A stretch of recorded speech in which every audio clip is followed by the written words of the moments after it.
Tupo kwenye kipindi sasa cha sikukuu yetu ya Eid. Kwanza kabisa, ama awali ya yote, nawatakia Eid Mubarak. Lakini kwenye kipindi hichi cha sikukuu, watu wanatembea, watu wanakuwa na move kutoka sehemu moja kwenda sehemu nyingine. Safari zinakuwa nyingi kiukweli. Lakini pia ongezeko la magari linaongezeka barabarani, ongezeko la watu linaongezeka huku mjini katikati.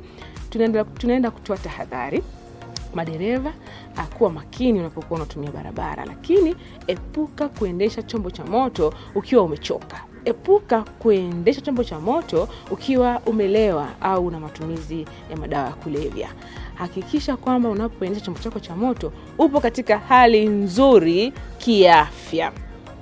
Lakini vile vile kwenye kipindi hichi cha sikukuu tunakwenda kuwaasa ama kuwakumbusha wazazi kwamba ulinzi wa mtoto unaanza na wewe. Ulinzi wa mtoto unaanza nyumbani. Epuka kumwachia uhuru mtoto wa kuzurura masaa yote anakuwa hayuko maeneo ya nyumbani.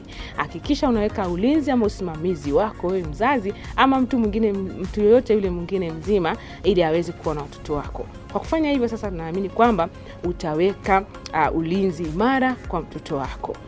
Na tunaendelea kudhibiti makosa salama barabarani na tutaendelea kwa kazini na operations za kila siku zitaendelea. Hivyo basi hakikisha unakuwa balozi mzuri wa usalama barabarani, lakini yeyote yule ambaye anakiuka sheria ya usalama barabarani lakini na makosa mengine, hatuna muhali lakini hatuna huruma kwa mhalifu.